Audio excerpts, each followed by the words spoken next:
સાવલીમાં કમોસમી વરસાદની એન્ટ્રી થઈ ધીમી ધારે વરસાદને પગલે વાતાવરણમાં ઠંડક પ્રસરી છે। જો કે અચાનક વરસાદથી ખેડૂતોમાં ચિંતાનો માહોલ છવાયો છે।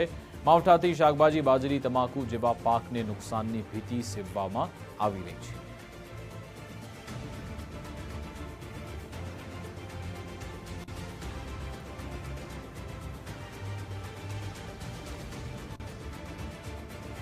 તો આજે ગુજરાતભરમાં અલગ અલગ વિસ્તારમાં કમોસમી વરસાદ વરસી રહ્યો છે। આપણે જોયું કે ઉત્તર ગુજરાતના કેટલાક વિસ્તારો કે પછી સૌરાષ્ટ્ર કે પછી મધ્ય ગુજરાત, ચારે બાજુ અલગ અલગ શહેરી વિસ્તારો કે પછી ગ્રામ્ય વિસ્તાર, ત્યાં અત્યારે ભર ઉનાળે ચોમાસા જેવી સ્થિતિ છે। તમે બહાર નીકળો તો તમને લાગે કે ગરમી છે જ નહીં અને વાદળછાયું વાતાવરણ જોવા મળે, ગમે ત્યારે વરસાદ આવી શકે તેવું વાતાવરણ છે। અને ઘણા બધા એવા વિસ્તારો કે જ્યાં વરસાદનું એક ઝાપટું પણ આવીને જતું રહ્યું। અમદાવાદના પણ ગ્રામ્ય વિસ્તારમાં આપણે વરસાદ જોયો, શહેરી વિસ્તારમાં પણ વરસાદની શક્યતા છે।